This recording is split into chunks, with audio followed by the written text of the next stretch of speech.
This podcast is brought to you by Meteorate.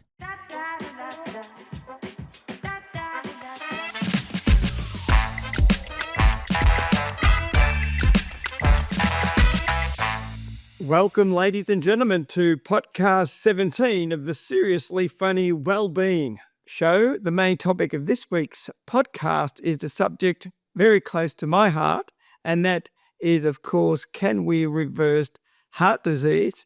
And this will be an interesting session with, of course, someone who specialises in all matters of the heart, Dr. Ross Walker. Ross, how are you doing? I'm very well, thanks, Homer. Lovely to talk to you, mate. Okay, we will soon get to the heart of the podcast, which is reversing heart disease. But you being a cardiologist and a seriously funny one at that, have probably heard all the cardiology puns and one-liners. Have you? Like, I have. Please go for it. What did one artery say to the other? You're so vain. No, well, that's wrong because it's an artery. Okay, so you can be pedantic about each other. I will be pedantic about each. I'll explain each one to the listeners. Why did the patient break up with the cardiologist? No idea. They had too many heart-to-hearts. Why do cardiologists like Ross make good friends? They always know how to keep things pumping. Had the heart fail the test, it just couldn't keep up with the pressure. How do hearts stay in shape? By pumping iron.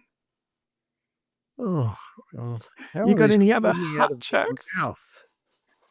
No, listen, on a much more important note, I've just opened an Elvis Presley themed steakhouse. It's for people who love me tender. Love me sweet. Good one. So let's go stampede straight into medical news. And the first one is obesity treatment. We know obesity in this country is close to 70% and very high. Overweight. 65. Males, overweight, obese, probably obesity is around 35%. Okay. And but overweight and obesity is about 70% and 50% females. And when we talk about morbidly obese, what percentage are morbidly obese? Only about around 5%. That's people who have a BMI more than 40. So BMI is your weight divided by your height in meters squared, and anything above 30 is obese. So overweight's considered 25 to 30. But the problem with that for people like yourself, people who are fit athletes, people like me who do a lot of weights, the muscle weighs a lot heavier than fat. And so all first-grade footballers have a BMI above 30 because they have so much muscle tissue. So I prefer to talk about a thing called relative fat mass, which is looks at the fat percentage in the body, and it's a bit more intricate, the actual number. I think it's 64 minus, in brackets, your height divided by your waist, your weight divided by your waist circumference. Yes, yep. That's a formula that always intrigued me. I can never work it out, but there's got to be maybe we need to simplify it at a future session. But are you amazed how many people, men especially, let themselves just get to that stage where, like, they get this visible, quite often hard pot, and then to the point where maybe when they urinate, they can't even see the little fella down there. Wonderful line from Austin Powers where the fat bastard said, "I haven't seen my willy for 20 years." That's unfortunately. Yeah. But are you perplexed as to why people let themselves get like I think in defense of everyone, mate, that we live in an obesogenic society. Every celebration is based around food. Yeah. And people come and say to me, "But doctor, I get starving by 10:30. Get over it. The body was designed for hunger. We weren't designed to have breakfast, lunch, and dinner and sit in our bums all day." And so that's why people are putting on weight. And it's more the norm than the exception that people put on weight as they get older. Hardly anyone looks like they did when they were 20 in terms of their weight. So, and it is just purely because it's 80% food, 20% exercise. A lot of fat people go to the gym, and all you cyclists end up in the pastry shop at the end of your 50K cycle. It's just nuts. Some do, but what's the? Is there an easy fix to this? No, there's never any easy fix, and people think, say, this Ozempic is the game. Yes, yeah. Ozempic's got a lot of very good evidence for it, but it's still a pharmaceutical drug that has strong effects, but also strong side effects. But this is a really interesting thing out of the University of South Australia, where they looked at this thing they're calling INU-MCT. Now, the INU, the INU part of it is inulin. Now, inulin is not insulin. Inulin is a plant fiber prebiotic, and the MCT is medium-chain triglyceride. So they've combined these two things, and the evidence is looking pretty good. So they get the medium-chain triglyceride from coconuts and from palm kernels, and the inulin from plant fibers. So completely natural in a microcapsule. And they studied these in laboratory animals over 21 days and found, just by taking this completely harmless supplement, a significant reduction in weight that was induced by the Western diet in the laboratory animals, 15% reduction in blood sugar levels, 75% reduction in inflammatory markers, 47% reduction in liver enzymes, and 8 times improved gut bacteria by people who were by the animals who were given this INU-MCT. So it was only a 21-day study. So this is moving into human data pretty quickly. And the way it works is, again, we said in the last podcast, we were talking how do fruit and vegetables work. They work by giving you healthier gut bacteria. That's exactly what this thing's doing. So what's the substance? It's INU-MCT. It's inulin and medium-chain triglycerides combined. Oh, okay. And it's derived from what? Plant fiber and from coconut oil, palm kernels. So everything, even the pharma stuff, is derived from plant products. Look, everything. Every synthetic product in the world is a derivation of something natural that's been converted into a synthetic substance. Yeah. If it becomes pharmacologic or used as a food additive or whatever. But everything starts off as something you discover in nature and you tweak it. Yeah. So everything's fundamentally natural. You can use that crap argument, yeah. So future of medicine, a new small molecule. Yep. Yeah, this is a thing called glyosidin. And basically what they did is they analyzed, and this is the wonderful thing about AI and computer technology. They took 200,000 chemical compounds and used glioblastoma cells. So when they study these things, they have these cell cultures of glioblastoma cells, or you might have any sort of cancer line of any particular cancer. And so you derive all these different molecules and you combine them in these experiments to find out which molecules can have an effect on the growth of the glioblastoma. And they found that basically this glyosidin works by changing all the chemicals that induce growth in the glioblastoma cells. So it's been shown in again, a mouse model of glioblastoma. It markedly slows tumor growth and extends survival. And there was no significant toxicity in the animals who were given this. So this should move into human trials pretty quickly because it's a small molecule, minimum toxicity in laboratory animals, and anything at all we can use to treat glioblastoma is welcome, because at the moment, with any treatment at all, with neurosurgery or whatever, and there's something I will talk about in a second, the prognosis of glioblastoma is horrible. So the survival rate is less than 12 months once you've been diagnosed. So when you say fairly quickly, is it 5 years? In the next few years, this should go. This should be trialed in human trials pretty soon. But at the moment, they're doing studies of different types of things. There's a thing called CAR T therapy, which they've used. There's some studies out of Boston, the Massachusetts General Hospital, one of the most prominent hospitals in the world, where they've shown some significant benefits. I think from Duke University, there was a fellow who's doing studies where they injected an altered polio virus directly into the glioblastomas, and some people have had some enormous responses from that as well. Yeah.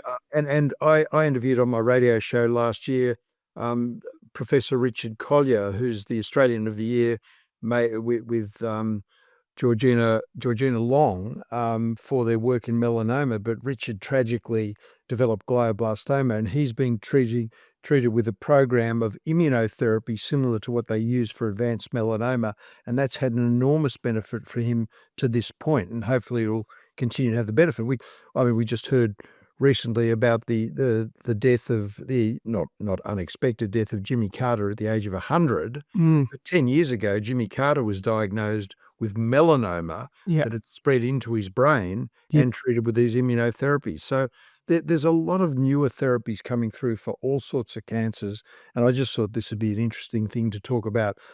We're just moving closer towards better management of glioblastoma, better management of pancreatic cancers, all the cancers that are really very, very hard to treat at the moment. Yep. And I look forward to saying that word or pronouncing that word in the not too distant future. Which word is that? The one you mentioned. What's that word? The disease, the ailment. Glioblastoma. Glioblastoma. Glioblastoma. Yep. Say that 10 times as fast as you can had a few drinks. Yeah. Body of evidence, something that you haven't been all that au fait about historically, saying that it was you're more prone to polyurinate if you drink more water. But now you're an advocate of drinking more water, Ross. No, I'm just an advocate of saying I'm not always right.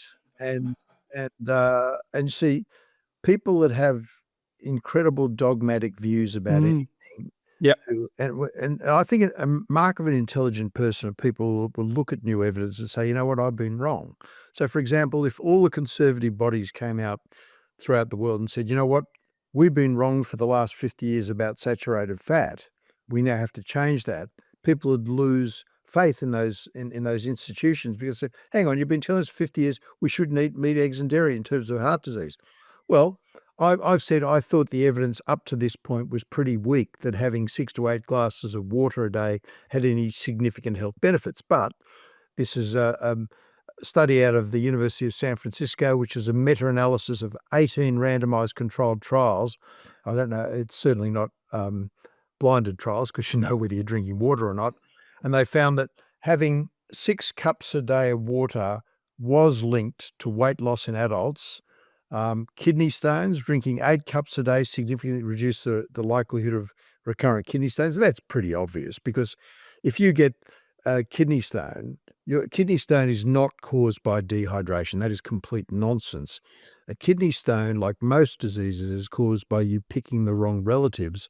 They've given you the gene for developing what we call oxalate stones in your kidneys. But that's what causes the disease. What precipitates an episode may be an episode of dehydration. So once you've been diagnosed with being a hyperoxalate urea person, so you're making more oxalate in your urine, therefore calcium oxalate kidney stones, one of the managements is to drink 8 cups of water, which has been shown to reduce it. This is one that I found interesting. People who are prone to migraines, by having an increased water intake, reduce their risk for recurrent headaches over a 3-month period. And diabetes, 4 cups of additional water per day led to lower blood sugar levels. Just, excuse me, talking too much. Urinary tract infections, drinking extra 6 cups a day reduced the risk of urinary tract infections in women. And people with high blood pressure, having extra water per day lowered blood pressure. So, conclusion here is the evidence supports encouraging water consumption for most people. And something we've always thought that was, not to the level. And sometimes, obviously, the other extreme is drinking too much water. You can actually die from drinking too much water. Yes. There's a called polydipsia. There's a thing called psychogenic polydipsia. How can it kill you? And see, here's the thing. You have a blood test and your sodium's low. People think, oh, I need more salt. No. Wrong thinking. When your sodium's low, it means that the water is diluting your sodium. And this is how you can die from drinking too much water. So by going overboard. So some people drink 3 liters a day of water. It's just madness. And their sodium levels drop below 120 when the normal range is 135 to 150. That's when you can start fitting and go into a coma from low sodium. So it's like anything in life. What the Buddhists call the middle path. Follow the middle path. Moderation. Don't be dehydrated, but don't be overhydrated. Okay. Boo. How about that? Health benefits of fright. Yep, fright. And I don't know whether every time I get frightened, like if I have a quasi fall on the bike when I'm out riding, I think if you were in my shoes, would you immediately think, I wonder what effect this is having cardiovascularly on me? Is it increasing blockages or affecting the electrical rhythm of the heart? What's it doing? Fright. Well, what does fright? This is an interesting study. I mean, some of the money on medical research, you think, my goodness, who's funding this? This is out of Denmark.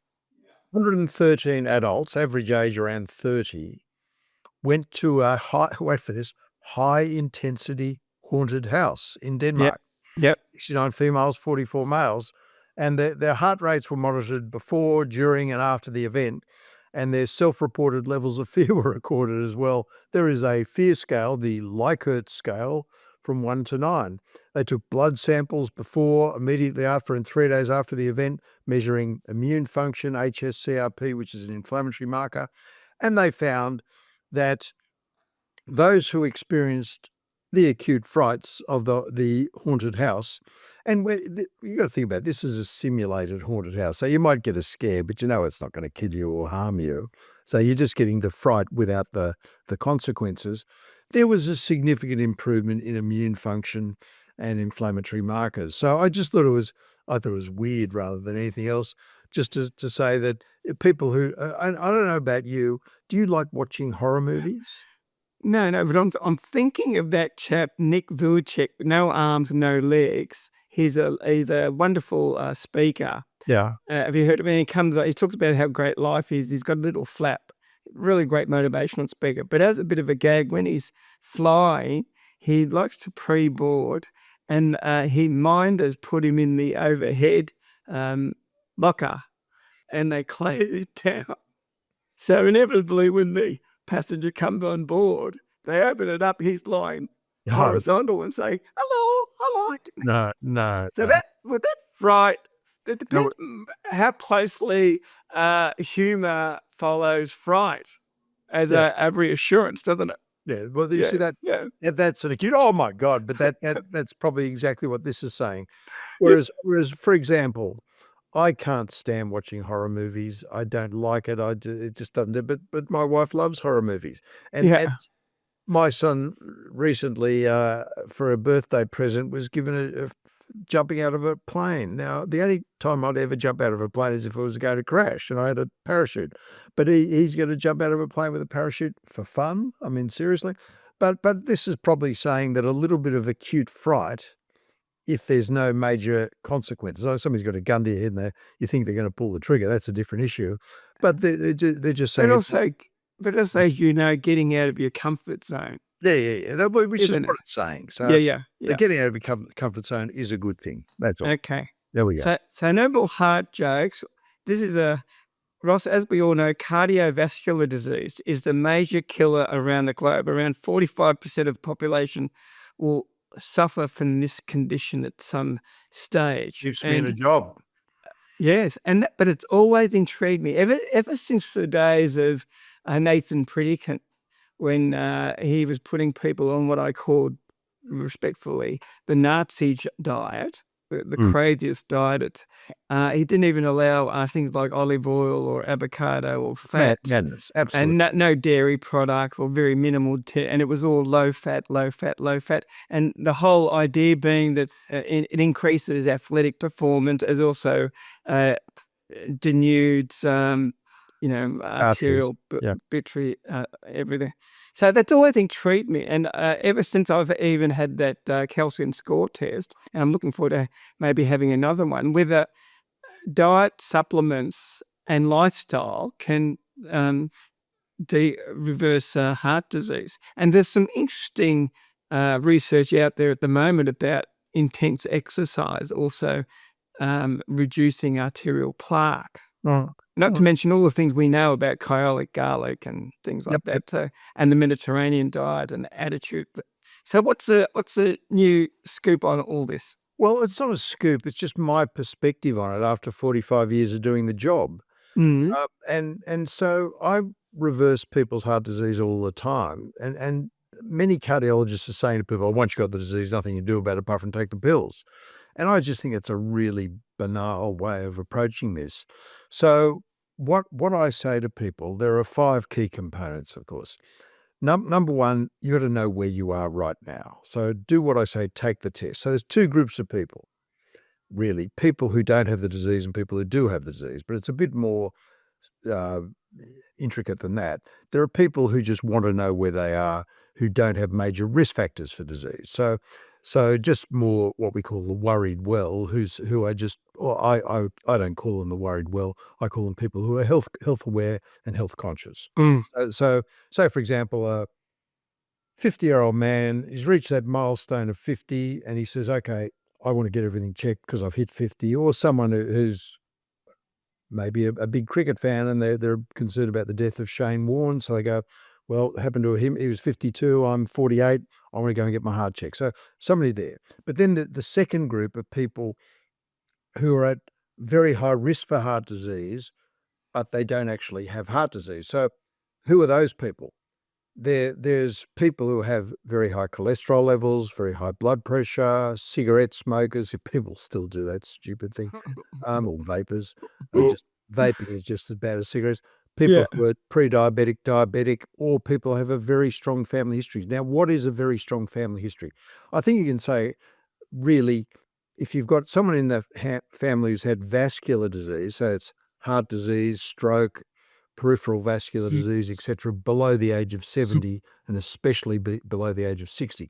If your 85-year-old grandfather died of a heart attack, that's not particularly genetic and you should not be concerned about it. Can I just interrupt you there? But you know how you mentioned if at a certain age you've got these ailments, like my father, God bless him, I think he died at 75, and I think he had a high blood pressure and a cardiac arrest that ultimately caused his demise. But why do we say there's a genetic predisposition with my father if his heart disease was pretty much brought on by lifestyle? No. Heart disease is never caused by lifestyle. It may be accelerated or precipitated by lifestyle. Okay. It's not caused by it. You know, okay.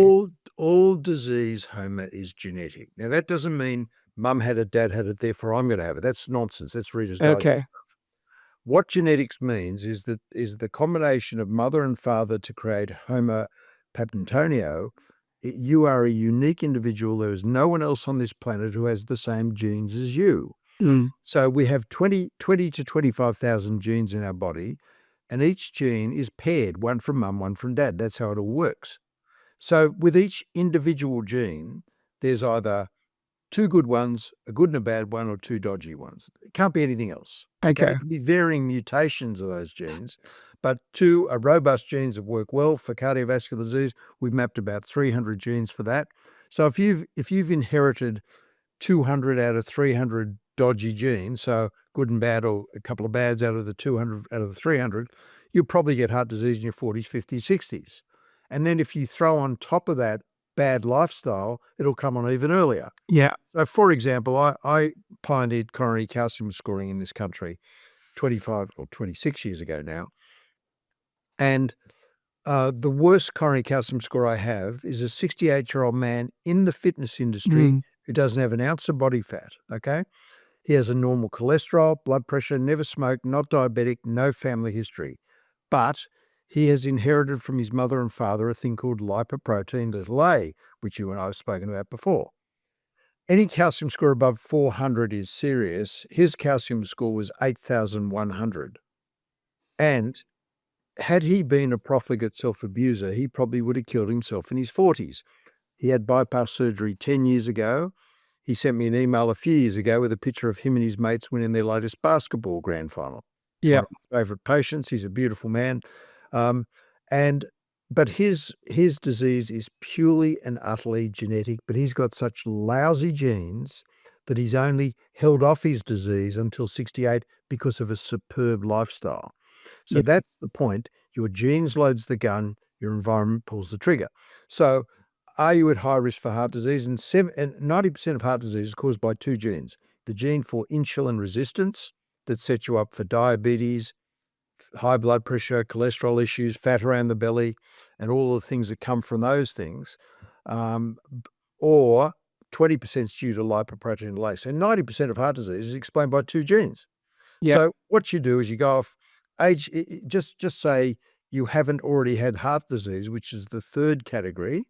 So you're in the category of either the worried well or high risk. So just say your cholesterol is very high and you're a 40-year-old male and your GP wants to start you on a statin, go and have a calcium score at age 40. If it's 0, don't go anywhere near the statin. If your calcium score is 30, don't go near the statin. But if your calcium score at age 40 was 150, you've already got pretty advanced disease for a 40-year-old. But if you're at age 70 and you're listening to this and go, oh, I'll go and have a calcium score, and your calcium score comes back at 190, that's below average for your age. You don't need a statin. So it depends on each individual's results.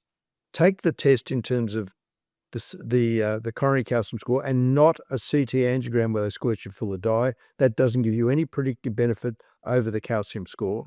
Have that. Have the appropriate blood tests, including the lipoprotein delay, the HSCRP, homocysteine levels, all of that stuff, and of course your lipid panel and your sugars and everything else, kidney function, liver function, full blood count, all of that. You do all that, you take the test. And then how do we reverse it? Okay, well, I'm getting to that. Okay. But the third category of people who already have heart disease, the calcium scores of no value. They've already got the disease. They need aggressive treatment. So what is the aggressive treatment? So number 2 is lifestyle. Now, I said in the last podcast, and I'll repeat it because it's so important, 80% of anyone's management is how they look after themselves. No addictions, good sleep, good eating and less of it, along the lines of Mediterranean diet, 3 to 5 hours of exercise, and most importantly, cultivate happiness. Now, again, that little-known university in America, Harvard, one of the great learning institutions in the world, has been doing for the last 80 years the Grant study. And the Grant study shows the one key to health and happiness, beats everything else hands down, is to have someone else in your life who loves and cares for you, who you love and care for. Much more important than your damn cholesterol level. So people who cultivate healthy lifestyles are the healthiest people, even with lousy genetics, like my mate with the 8,100 calcium score. So May I say on that, but it's also healthy relationships. That's what you just said. But it's not only that one person. It could be a number of people. No, I said, Ahmed, you didn't listen. Okay. I said, someone in your life who loves and cares for you, who you love and care for. That doesn't have to be your primary partner. No, that can be a child, that can be a grandparent, that can be a father or a mother. An extended family, And the relationships you have with everybody is vitally important to good health. But the key relationship in your life is the most important. It's not the only important one. So that's lifestyle. It's 80%. 10% is the appropriate use of pharmaceutical drugs. So there's this anti-statin movement. It's a bit like the anti-vaxxers are also often anti-statin as well. You shouldn't be taking statins. No, you shouldn't be taking statins if you're at low risk for heart disease. So how do you know you're at low risk? Your calcium, just say you're a 50-year-old male, your calcium score is below 50. You don't need a statin. You don't need to worry about that. You just need to keep your lifestyle tight and take some supplements. But everyone with a calcium score above the average for their age, so for example, if your calcium score between the ages of 100 up to about 65 is above 100, sorry, from 50 up to 65 is above 100, you need a statin if it doesn't cause you side effects. The problem is 20% of people taking statins get side effects. So you need to then target your cholesterol if you're at high risk, below 4, triglycerides below 1, HDL above 1.5, and LDL below 1.8. That's when you start to pull fat out of your arteries, shrink the plaques down. Now, people are going to say, but hang on a minute, Doc. I saw a paper that showed that people who take statins it puts up their calcium score. Of course it does, because what it does, imagine a donut like this, the fat sitting up, swelling up in the wall like that, the body throws in calcium to act as a scaffold to stop it from breaking down. So when you take a statin, you shrink the fat down and make the calcium more dense. So the calcium score goes up. That's a good thing in that situation. What about if you've had a stent like a good friend of mine had and he's really curious about statins? He should be on it. Of course he should be on a statin. He should had be? a stent. Yeah, Of course he should. If you've had a bypass, heart attack, or a stent, or a stroke related to atherosclerosis, so fat in the carotid artery. He's had all of those. Well, of course he should be on it. He'd be a lunatic if he didn't take a stent. Okay, I'll tell me that. So because what the statins do is shrink that fat down in the plaques in conjunction with the lifestyle I've just mentioned. And in conjunction with, again, we should all be aiming, whether we have a high calcium score or nothing, to keep our blood pressures sitting around 120/80 or below. Yeah. That pulls the fat out of the arteries and takes the stress off the wall of the arteries.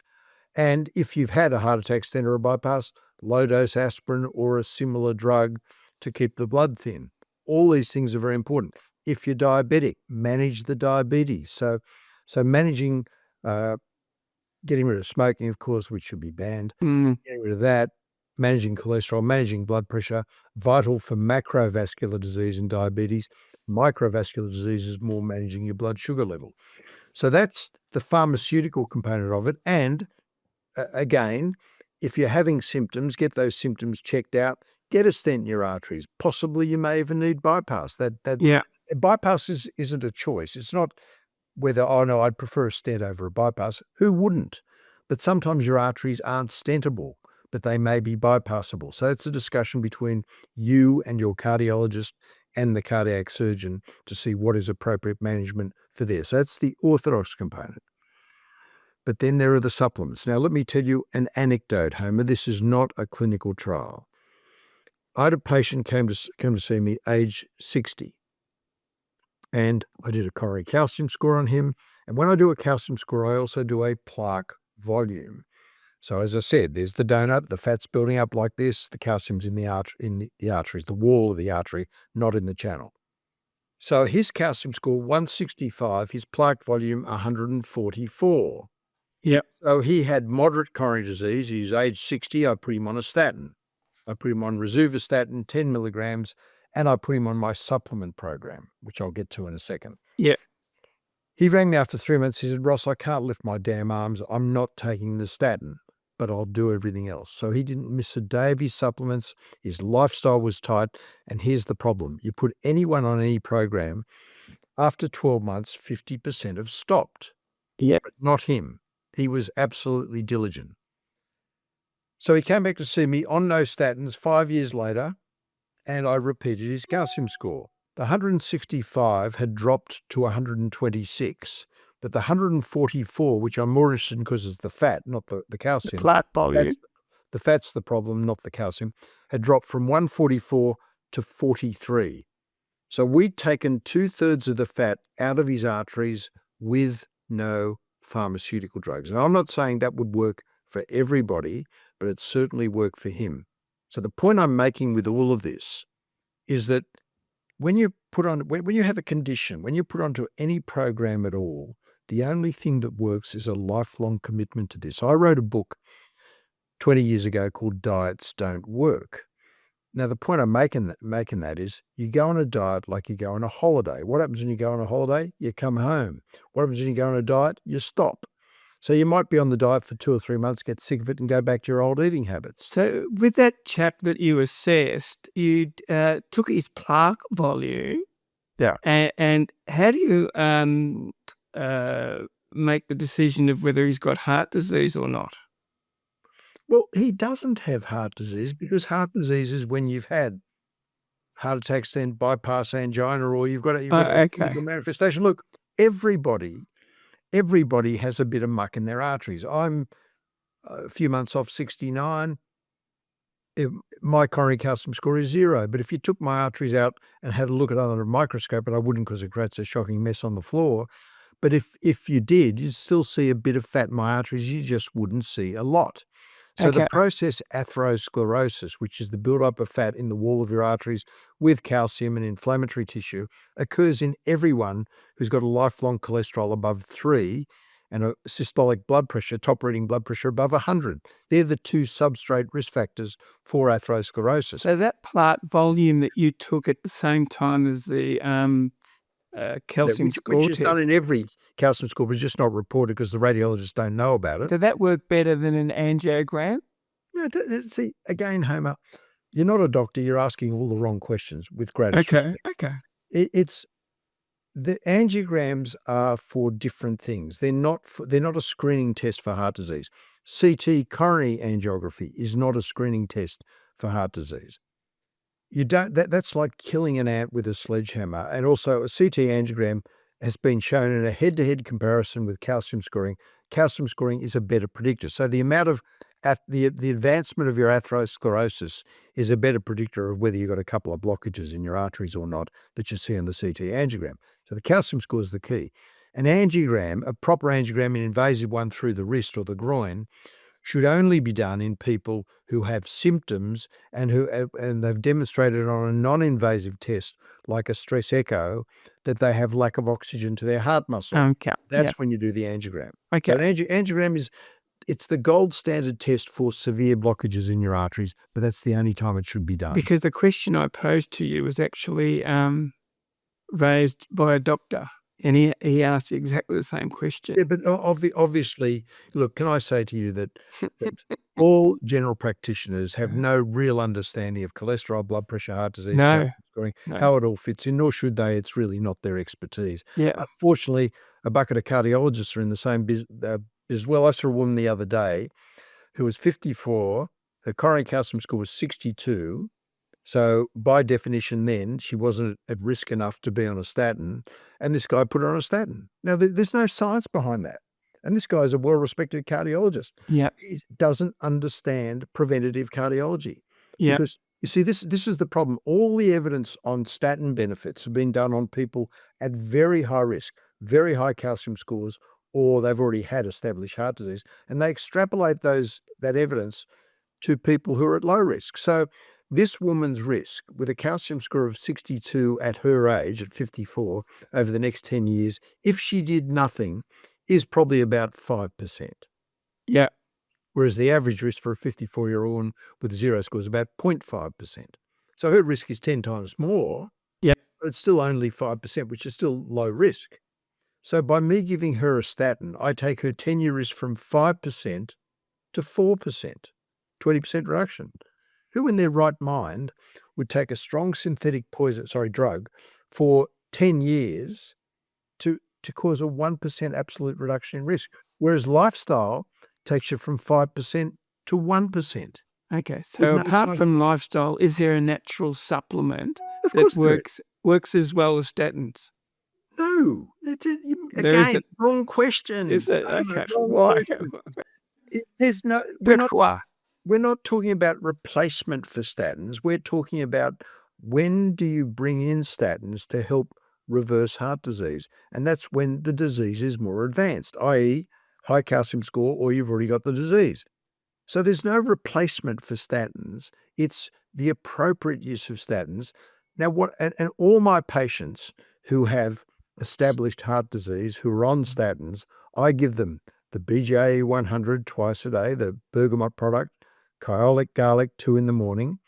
I give them ubiquinol 150. I give them a combination of magnesium orotate aspartate, which lifts up the CoQ10 with the ubiquinol, and I give them vitamin K2. So they're the supplements I use to help reverse heart disease. Now, so if you were to take statins out of that and just had those supplements, would it work okay? Would it be a mediocre outcome? Why is that the wrong question? It's the wrong question because stop this anti-statin stuff. Okay. Statins are great drugs for certain people. They don't work for everyone.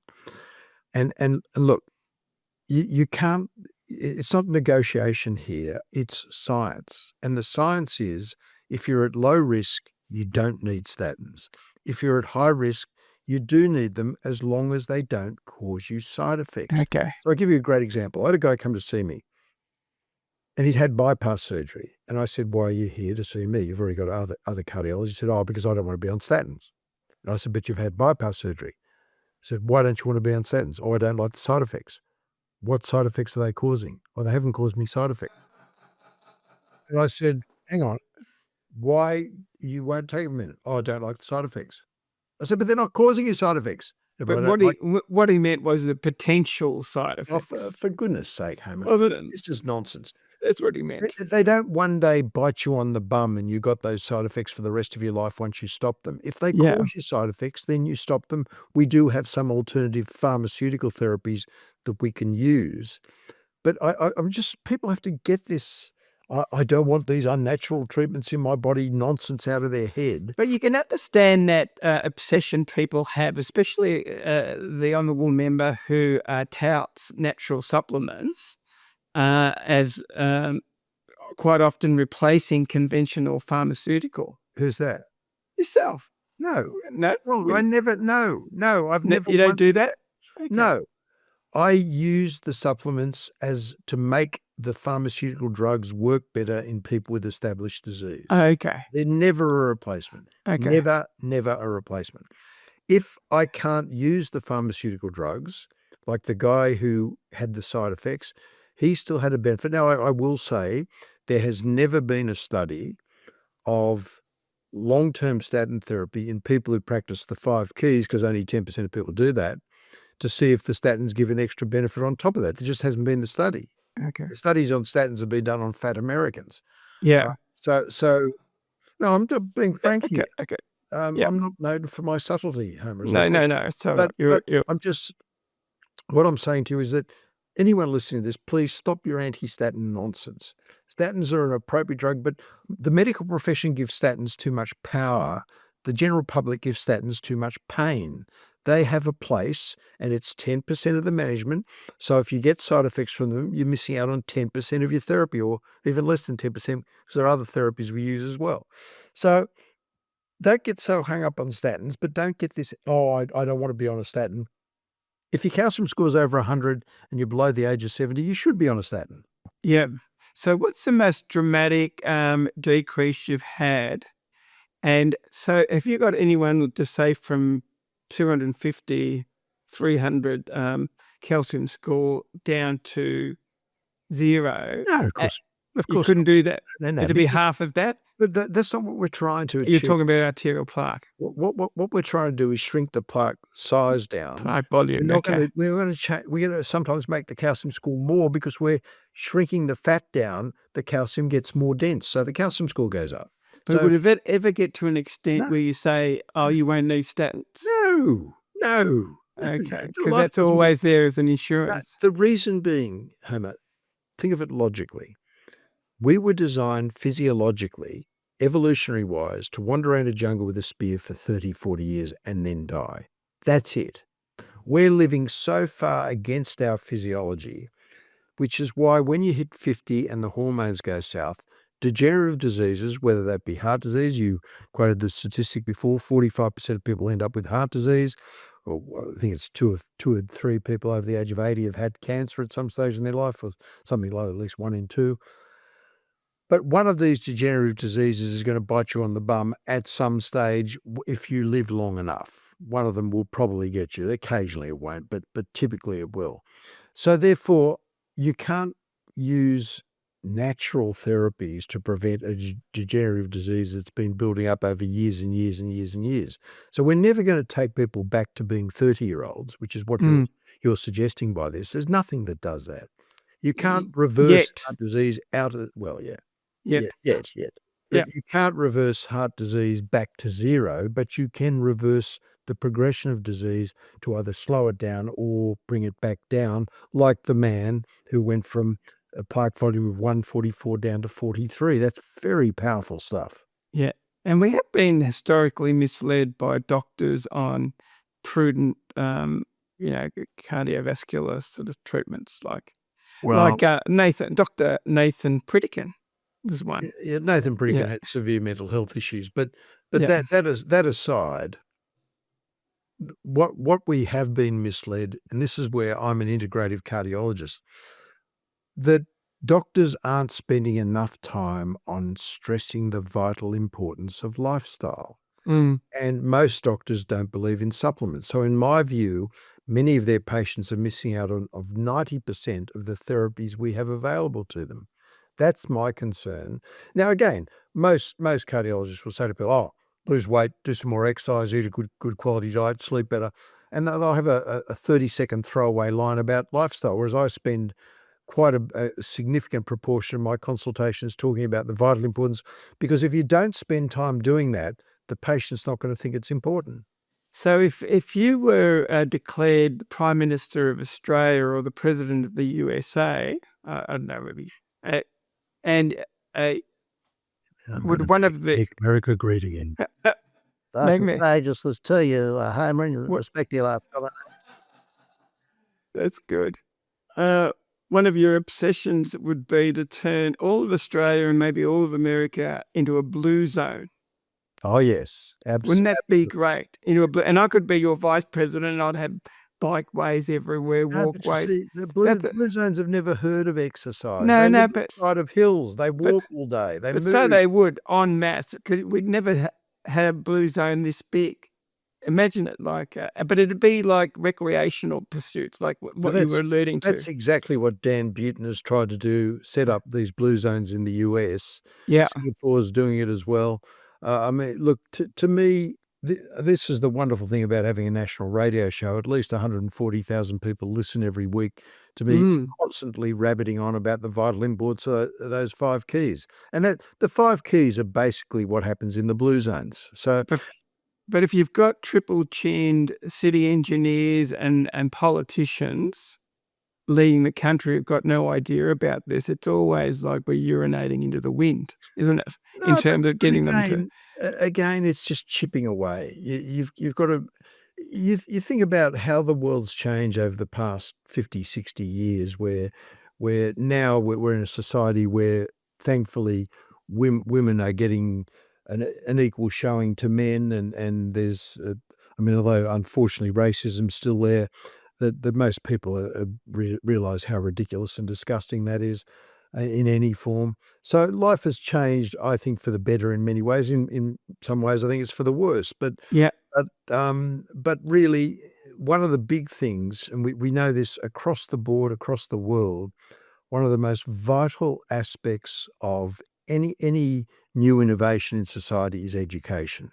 And to educate people about anything, whether it's health, whether it's finances, whether it's relationships, is so important. And so that's what this podcast is doing. We're educating people about perspective. And what I'm saying today is not right. It is just my opinion. There'll be many people in my profession who say, "Oh, that Walker guy, he always carries on about these things, and we don't always agree with everything he says." Fine, I'm just giving an opinion, and any intelligent person listening to this can say, "That sounds like nonsense to me," or, "Geez, seems to be making sense." But I look at it always from the context of how do you motivate people to change? How do you motivate governments to adopt a blue zone policy?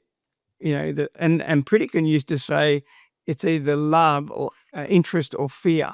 They're the 2 options that motivate you, which is quite interesting. Well, I mean, that's another issue. But anyhow, look, I think I have presented how you can reverse heart disease, but you can't get rid of it, which is what you're asking. You can never get rid of the disease. And will there be a day where we may be able to get rid of it? Oh, yeah. Look, there's a lot of work being done, and this may happen in my lifetime as a cardiologist, but there's work now being done on a vaccination against heart disease. So they use, as one example, so possibly at age 30 you're vaccinated against heart disease, you never get heart disease. Okay. So that was a great session, Ross, and I say that enthusiastically apart from the tone of my voice. That was great. So question from one of our listeners who's requested to remain anonymous and who I know fairly well. We'll call him Jack from Rudy Hill. And he says, Hi, Ross. I've recently been diagnosed with a stage 3 follicular lymphoma. I'm informed it is a low-grade lymphoma. I'm 68 years old. The lymphoma is mainly restricted to my neck and shoulder region.